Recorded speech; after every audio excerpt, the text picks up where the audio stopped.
আজকে না কিছু করার ছিল না, বাধ্য হয়ে আমার জামা কাপড় সব বের করতে হলো।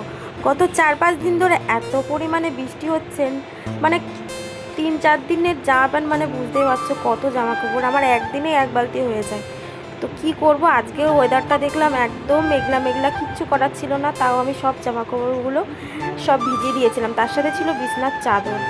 তো যাই হোক, সব তো ভিজিয়ে টিজিয়ে দিলাম গরম জলে, আর এদিকে ভাত চাপিয়ে দিয়ে চলে গেছিলাম জামা কাপড় ভিজাতে। আর এসে দেখি ভাতও হয়ে গেছে, সেই জন্য ভাতটাও নামিয়ে দিলাম। আর এদিকে এরা বাবা আর ছেলে দুজন মিলে বাজারে গেছিলো।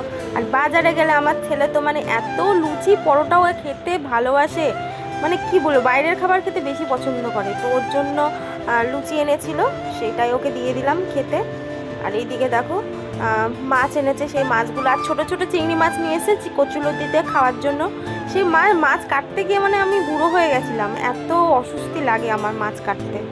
তো যাই হোক, মাছ টাছ পরিষ্কার করে বেছে সব ধুয়ে টুয়ে রেখে দিলাম। এদিকে গ্যাসটাও ভালো করে মুছে রান্নাঘর পরিষ্কার করে স্নান করতে চলে গেছিলাম। স্নান টান করে এসে রান্না করছি। আজকে বেশি কিছু রান্না করব না, কারণ হচ্ছে আমাদের নেমন্তন্ন, মানে আমার আর আমার ছেলে, আর এদিকে শাশুড়ির জন্য আর বরের জন্য রান্না করছি। অল্প করে উচ্ছে আলু ভাজা, আর কই মাছ এনেছিল, তেল কই করতে বলেছিল, সেই জন্য 2 পিস নিয়ে নিয়েছি কই মাছ, তেল কই করে দিয়েছি, আর উচ্ছে আলু ভাজা। আর আমি না একদম এই জ্যান্ত মাছ একদম পছন্দ করি না, একদম ভালো লাগে না আমার খেতে, কেন জানি কি, আমার একদম কোনো জ্যান্ত মাছই আমি খাই না। মাছ খাওয়ার মধ্যে চিংড়ি, তারপরে রুই, কাতলা আর ইলিশ, এই মাছগুলোই খাই, তাছাড়া কোনো মাছ আমি খাই না। তো রান্নাবান্না করে ওকে তো খেতে টেতে দিয়ে এখন চলে এসেছি রেডি হতে। এমনি লেট হয়ে গেছে, বেজে গেছে ওই 2-2:30 তো বেজেই গেছে। আমি মনে করি যখনই যে একটু কোথাও তাড়াতাড়ি যাব, আমার কখনোই হয় না, মানে কোনো সময় হয় না, ওই দেরি হয়ে যায়।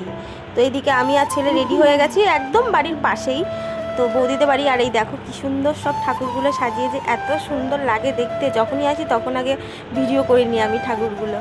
তো এসব পর খেতে বসে পড়েছি, কারণ এমনিও প্রচণ্ড খিদে পেয়ে গেছিলো, তার মধ্যে ফাঁকা ছিল বলে আমরাও খেয়ে নিয়েছি। অনেক রকম জিনিস ছিল, আর এটা হচ্ছে প্রসাদ, সব ভোগ যেটা বলে, মানে সেইগুলোই, অনেক কিছু আছে মেনু, সেইগুলো মানে আমি সব কিছু আর ভিডিও করা তো সবসময় সম্ভব হয় না, সেই জন্য।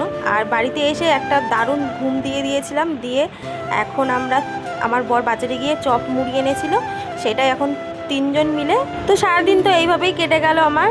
তো কেমন লাগলো প্লিজ লাইক কমেন্ট করে জানিও। সবাই ভালো থেকো, সুস্থ থেকো, বাই, গুড নাইট।